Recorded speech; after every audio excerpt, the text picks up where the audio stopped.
Over the last 72 hours, something happened in Washington that most people saw as separate headlines, but completely missed as a coordinated strategy. Immigration judges removed at unprecedented scale. Federal agencies ordered to hand over welfare data that states have been hiding for years. SNAP fraud exposed. Minnesota Somali community fraud traced to over $1 billion. Immigration system failures dragged into sunlight. And behind every single one of these moves, a president executing what critics call extreme overreach, but supporters describe as the first honest attempt in decades to fix a system that has been quietly failing while politicians looked the other way because fixing it was politically inconvenient. But here is the part that nobody's connecting. These actions aren't isolated moves. They're not random. They're coordinated pieces of a three-pillar strategy designed to reshape the most powerful levers inside the federal government. The courts that decide who stays and who goes. The data systems that reveal where money is actually flowing. And the enforcement mechanisms that determine whether laws mean anything or are just suggestions. And by the time I am done walking you through this, you'll understand why political insiders are calling this Trump's most aggressive power play yet, why it goes way beyond partisan drama, and why this represents a fundamental restructuring of how the system itself operates. Let me start by explaining why this is happening now.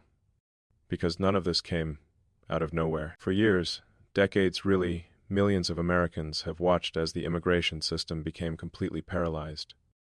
Court cases stacked up like unread mail, accumulating dust. Welfare programs hemorrhaged billions to people who shouldn't qualify under any reasonable interpretation of the rules. And borders became more like suggestions than actual boundaries with consequences. Think about this like a systems problem. Imagine you own a house and you notice water damage in the ceiling. At first, it is just a small stain. You ignore it because dealing with it is expensive and disruptive. Then it spreads. You patch it with paint and hope that fixes it. But the problem isn't the ceiling. It is the pipes behind the walls that you can't see.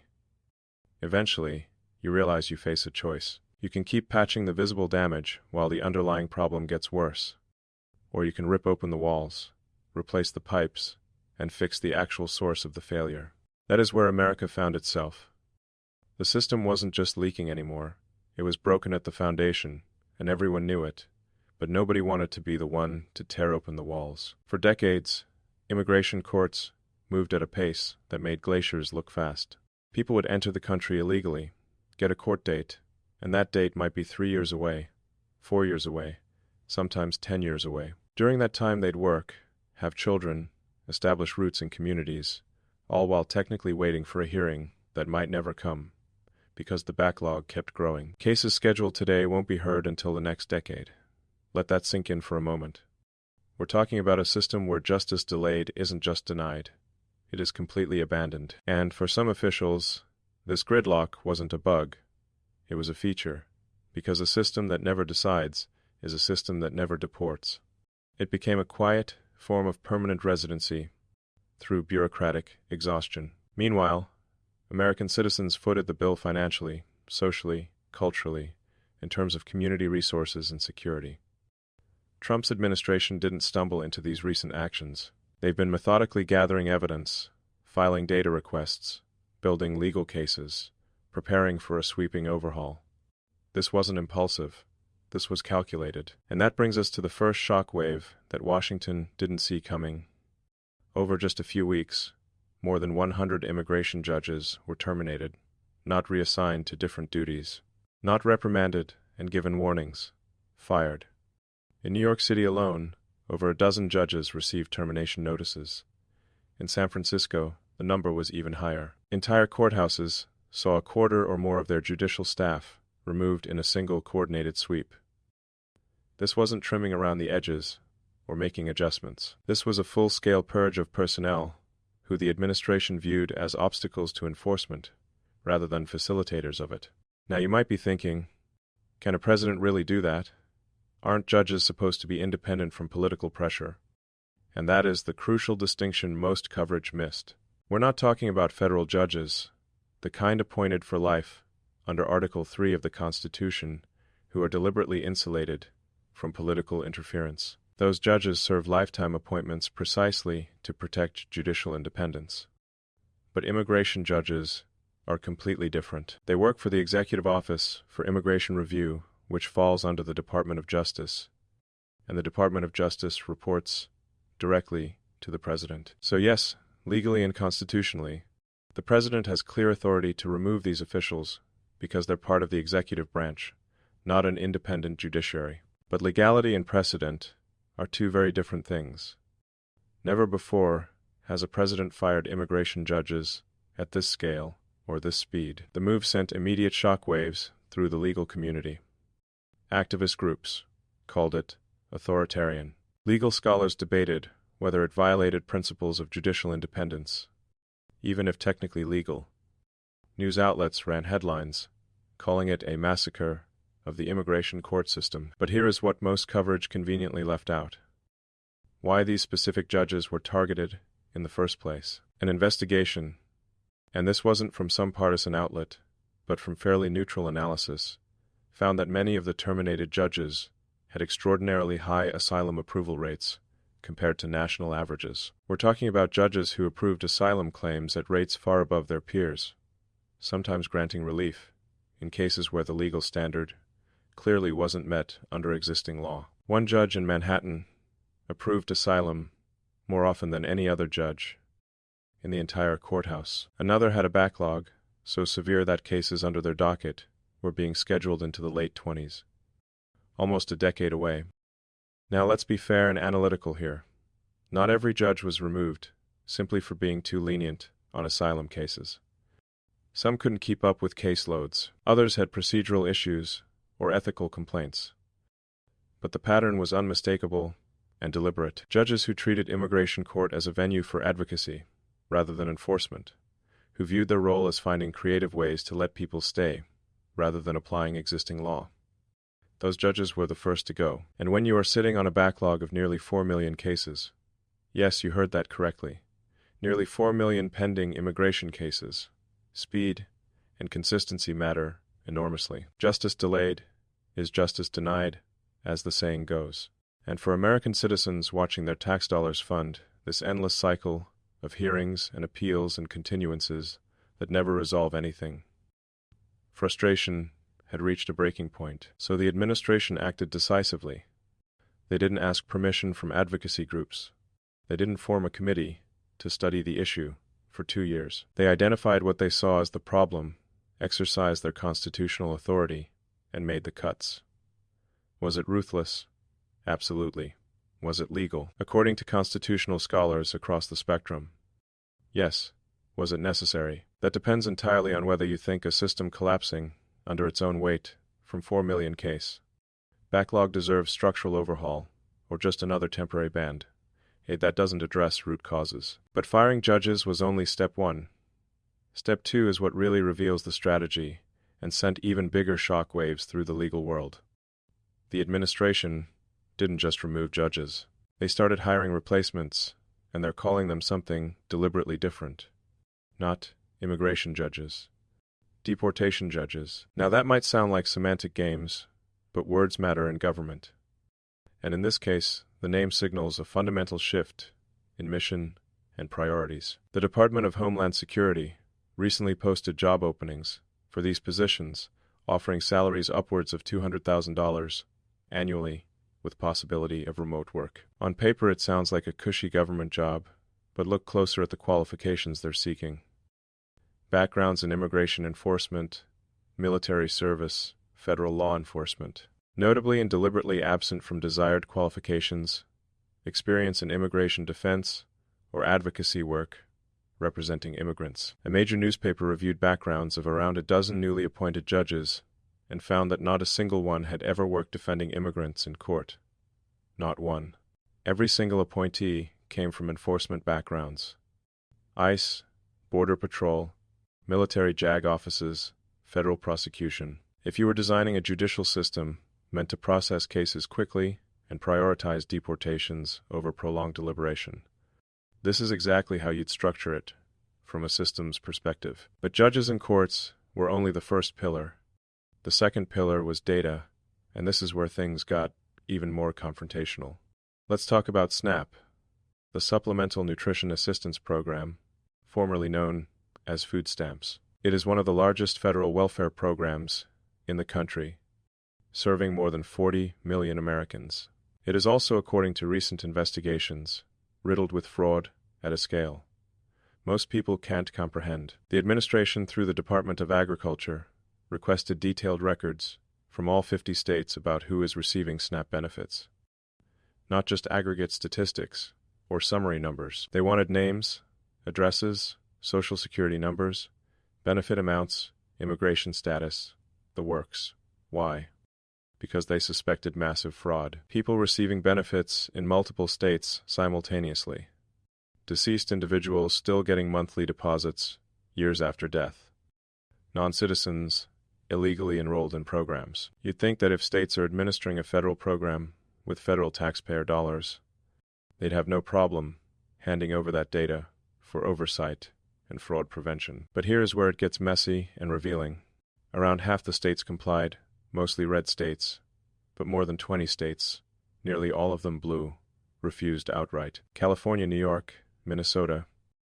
Others essentially told the federal government, no, you can't have that information.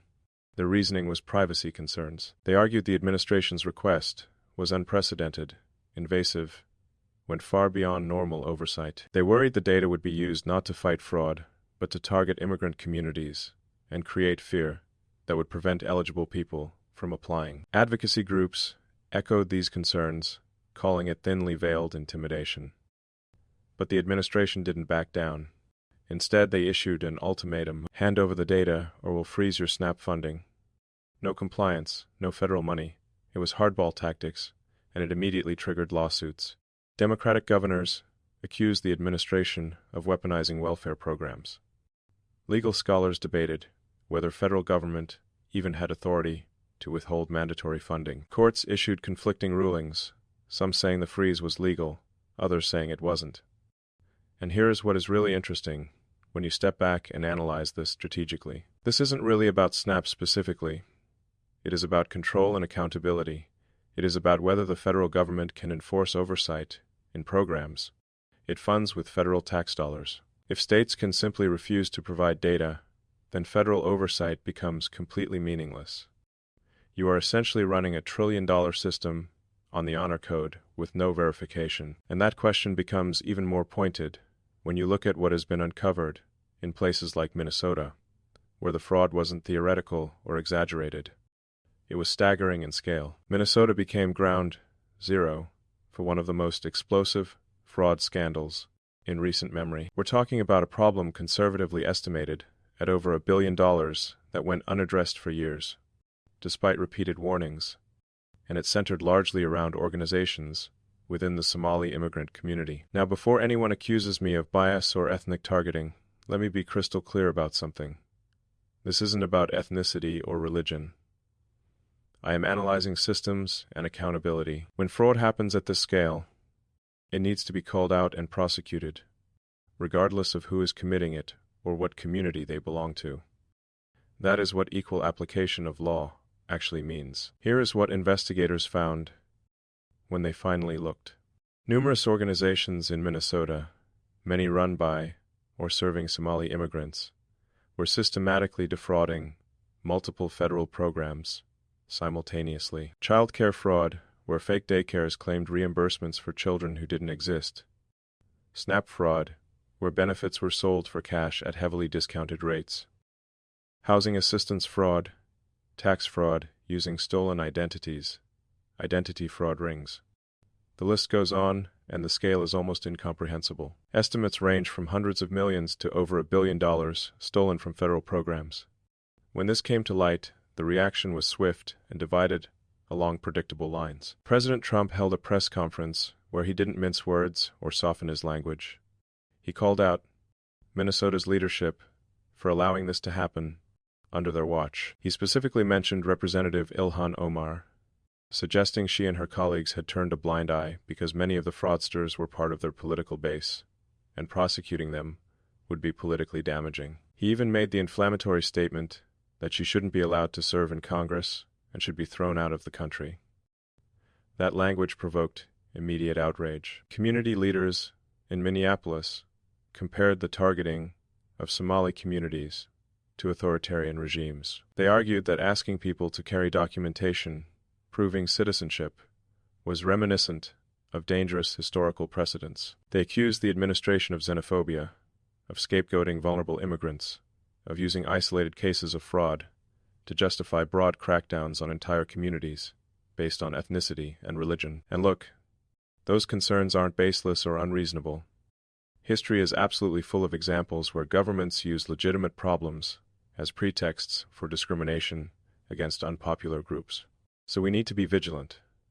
We need to make sure that fighting fraud doesn't become an excuse for targeting people based on background rather than behavior. But here is the other side that is equally important. When state officials were warned about this fraud years ago, and they absolutely were according to multiple investigative reports, they did essentially nothing. Hundreds of state employees flagged suspicious activity in internal reports.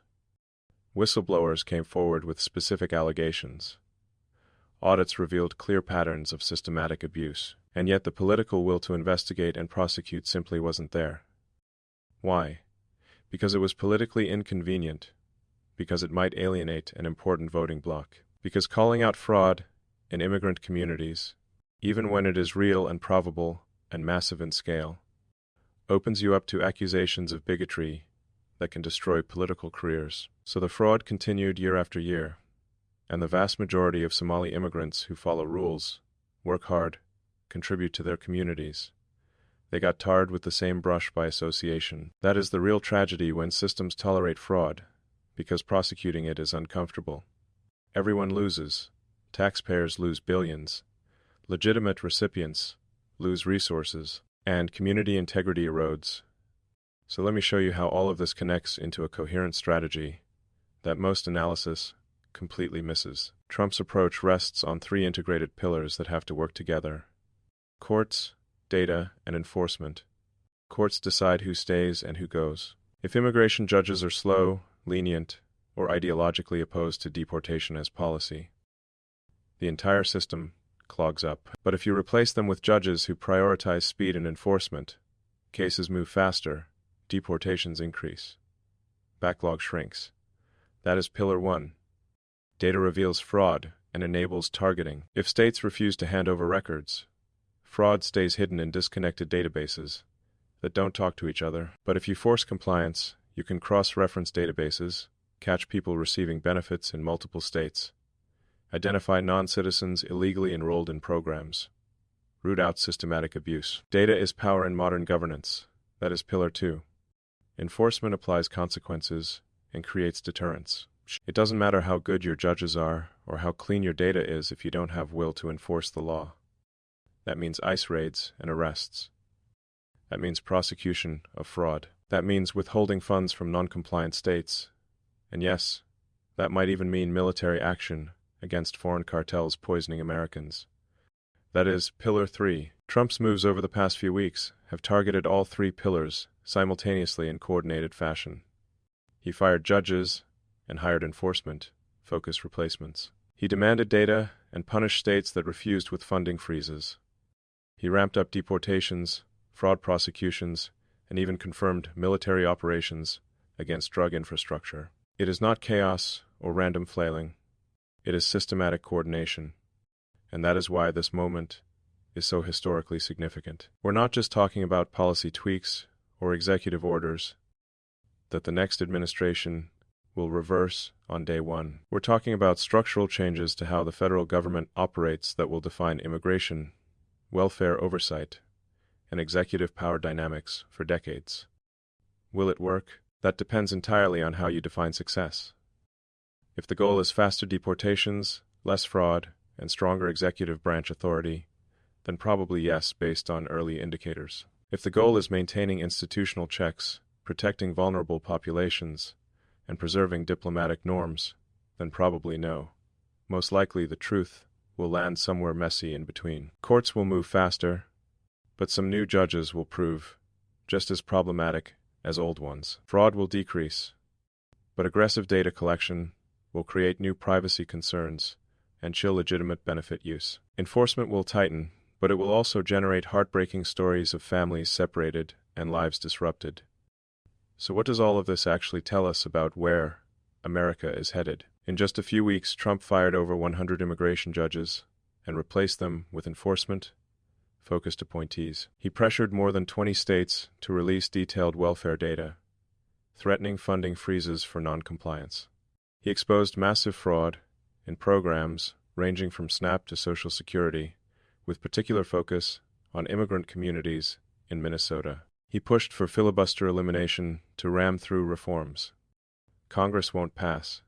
He confirmed plans for military operations inside Venezuela without congressional authorization, and he set in motion investigations into whether the special counsel who prosecuted him was ever legally appointed.